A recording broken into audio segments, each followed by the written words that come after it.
Good morning and welcome to your new day. It is Saturday, December 4th. I'm Boris Sanchez. And I'm Christy Paul. We begin with breaking news this morning. Jennifer and James Crumbley, the parents of the Michigan high school shooting suspect, are in police custody right now.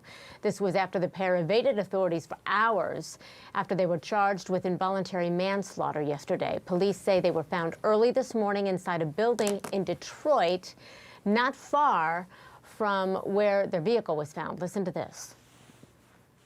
We got a tip that they were here, or that possibly the fugitives were at this location. The vehicle was spotted.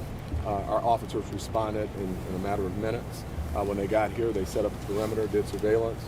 We notified and activated our Metro Division, our special response team.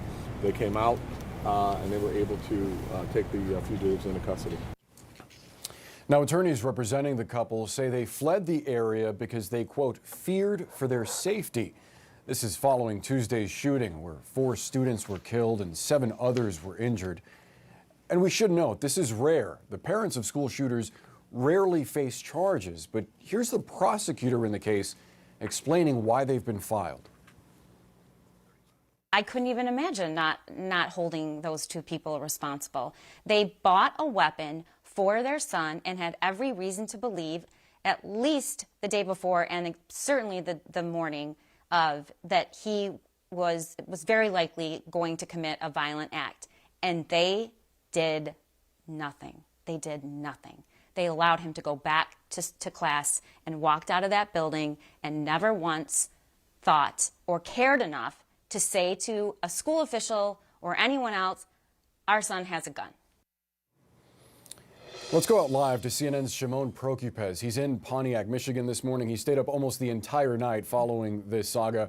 Shimon, the parents' attorney initially said that they left town for safety reasons and that they were planning to return. But given some of the details from last night, it doesn't sound like they were about to turn themselves in. No, I mean, they were heading in the wrong direction completely if they were going to turn themselves in. Right. They were in Detroit, about 40 minutes away from here. It's really was very interesting to me. Certainly when we first got word that this search was going on, I couldn't figure out what they would be doing in Detroit. I mean, it is 40 minutes, but it's a busy place. So if they wanted to hide, probably would be a little difficult to hide. But that's where they were. The police realizing they got a call, they got a tip that the car was seen at a location, and the police just swarmed in. We saw heavily armed police officers, SWAT team members all over the east side of Detroit looking for them. We obtained exclusive video to CNN of the arrest, the moments of the arrest of both parents inside a building that they fled to. They parked their car and then they walked into this building. And inside this building, it was the U.S. Marshals, the Detroit police, and other law enforcement officials from across the area who had been spending the day searching for them. They went in that building and found them in an area of the building. Now, what's really interesting is that the Detroit police chief said that someone helped them get inside. Take a listen to what he said. Yes, in fact, they were aided, and we're looking into that portion of the investigation. That part is very active right now.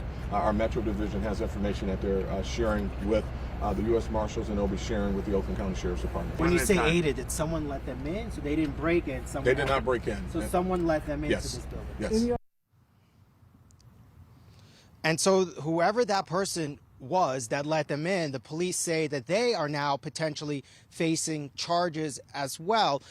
This building that they were found inside, clearly there is some connection. Police would not say what that is because they didn't want to reveal what it is that they're investigating. But they have video of them also going into this building. And that's one of the clues that they used in when they were looking for them and knowing that they were in this building. But this video from inside of this building just shows the massive response from the U.S. Marshals and other law enforcement officials to try and find them. They all swarmed this area in trying to find them, and they had success. They found them hiding in a first floor area of this building, and they took them into custody without any kind of incident.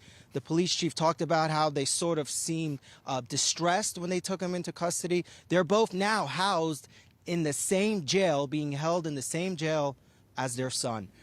We will see them later today. It's expected that they'll be arraigned. Boris, Christy. And we know you're going to keep following that story for us. Shimon Prokupez from Pontiac, Michigan. Thank you so much. He's killed 4 people. His parents take out $4,000 and they leave him in jail, which looks as though they're abandoning him. Does this reaction give you any insight into their parenting of this child? And might there be some sort of consequence just in that regard?